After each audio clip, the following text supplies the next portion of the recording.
It's the end of the year and your revenue hits an all-time high. And that should feel like a dream come true, right? But some of you can't embrace the win.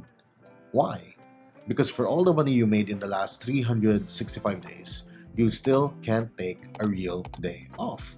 You're burnt out, you're exhausted, your eyes feel heavy when you open them in the morning, and you're glued to your computer 16 hours a day. And if you're running a business that's actually working with a massive team and an army of clients, and you still need to sign off everything, you aren't an entrepreneur. You're a highly decorated slave. My name is Chris. I'm the CEO of Project Gateway, and I've trained over 3,000 founders and moved north of $10 million in revenue for clients directly. I have a Gold SAS awarded. This is just AI generated, by the way, but I do have the real thing. And I got this before my entire life came crashing down, and more on that later. Maybe you're the boss who's the final approver on almost everything in your business. Maybe you've got a team of 15, 20, 30 people, and payroll goes out like clockwork. Clients pay on time. From the outside, it looks like you made it. I know what that feels like. Maybe you haven't taken a real day off in years. Not a day goes by where your phone stays in another room. I know I'm addicted to my phone.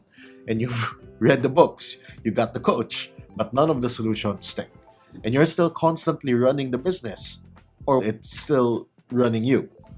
So if you already did what the system gurus and masterminds told you to do, why are you the bottleneck? So there are 3 signs. While they sound obvious, most entrepreneurs miss them. So let's dive in. Sign number 1, you trust no one. You carry work you should have handed off a long time ago, because handing it off means trusting someone with it, and something in you won't do that. And I want you to do this. Pause this video if you have to and come back after. Write down everything you did the last week. Circle the task that genuinely needed you. Your judgment, your relationships, your taste, the stuff no one else could have made the call on. If 80% of that list never needed you, that's the first sign. If that's you, this is the question you should ask. Of everything I did last week, what actually required me? And who can I trust to do that next time around? That's the first sign. Sign number 2, you carry everyone. Now, to explain the sign, let me tell you about my biggest turning point. At age 29, I had a team of 30 people. My payroll was 700,000 pesos a month. From the outside, it looked like I had made it. Until one day, in the paradise island of Siargao, my body suddenly sent the tax bill for my business. I spent 16 years of my life working 16-hour days, and I almost had a heart attack at 29 years old. It was the direct physical result of treating my body like it owed me unlimited output. And Siargao was one of the best and worst places to have that almost heart attack. They don't have decent hospitals there, but they do have beaches, which is the second best thing. Why? I thought rest was a luxury I didn't deserve. Turns out the rest is the infrastructure that lets you win at all. You don't get a second body. You don't get a second life. It's the load-bearing wall for everything else you're building. And I don't know about you, but I would rather live life where I can do whatever I want, go wherever I want with my body, and it listens to me than anything else right now. Second question you should ask, if I collapse tomorrow, not hypothetically, what in my business would collapse with me? Who would be accountable? Write down every name, every task, every deadline that only moves because you're moving it. And I've done this a lot. I've sent so many people to programs already. And sometimes even the investment that you bring people, it's not going to be enough. That list is your actual risk exposure. Most founders never have that written down. So before we get to sign 3, you might have noticed something. Those 2 signs, they weren't structural. They weren't operational. Turns out the bottleneck was never about skills or tools or systems, at least in the beginning. It all started with a psychological wiring. The same instinct that got me out of poverty was still running the code. It was still running my life. It was the code built for an environment where it kept me alive for so long. and it was still running in an environment where it was already slowly killing me, even though I was already out of it. And I hope that realization lands, but I also hope it doesn't stop there.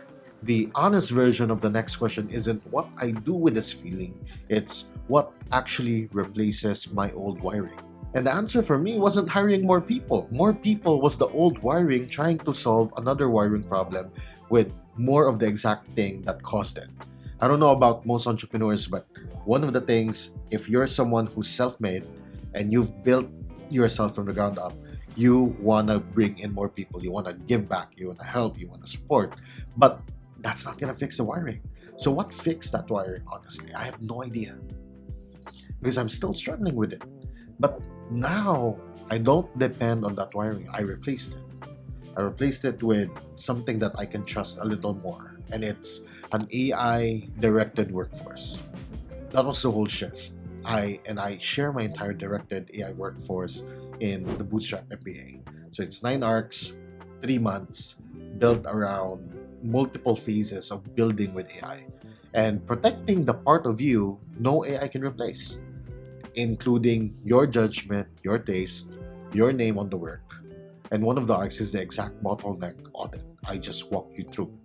That's the exercise that gets you from the list to an actual AI workforce. And for a limited time only, you can get lifetime access, live weekly cohorts, and I won't charge you a subscription. Instead, it'll be available as a flat fee. Now, the last sign that you're the business bottleneck, sign 3, you operate on pure hustle.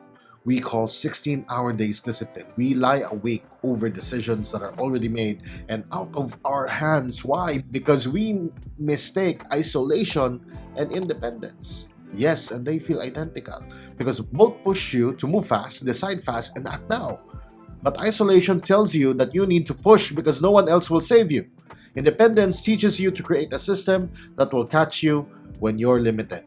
In my case, that support system just happens to be an army of AI agents that hold the business together, so I never have to hustle 24/7. So the third question you must ask yourself, am I building my business from isolation or independence? And every decision you make moving forward should have a clear label, whether an isolation driven or loneliness driven decision or an independence powered one. So in my book, it's actually, am I making this decision out of loneliness or am I making this out of strength? So whether it's an isolated driven decision or independence powered, write that question somewhere you'll actually see it. Somewhere in front of your face, because the wiring doesn't go away because you know about it. Knowing about it is step 1. The actual work is what you do the next time a decision shows up. What does it look like for you to run on the right wiring from now on? You run that third question before the big calls, and the answer comes back. Strength, not loneliness. You hand something off and you don't quietly take it back a week later because someone else disappointed you. You take a real day off. Phone in another room and nothing catches fire because you already stopped being the single point of failure. I've watched this happen in a room of over 1,000 founders now. Mind you, it's not instant. It's not going to be dramatic. It's someone quietly circling more of their week than they did the last time they ran exercise. So let's go back to where we started. Your revenue going up while you can't step away isn't a compliment. It's telling you the business grew, but the wiring underneath it didn't change. The reason why you started a business was so you could grow, so you could make your life better. And more revenue alone won't do that. You need the business to enrich you without you having to give a small piece of yourself every day just to keep the business alive. To do that, you need the right wiring along with the right tool. In my case, it's a directed AI workforce that keeps my business running 24/7 even when I'm away. And if you want to see how I build that AI workforce, subscribe to this channel and hit the bell.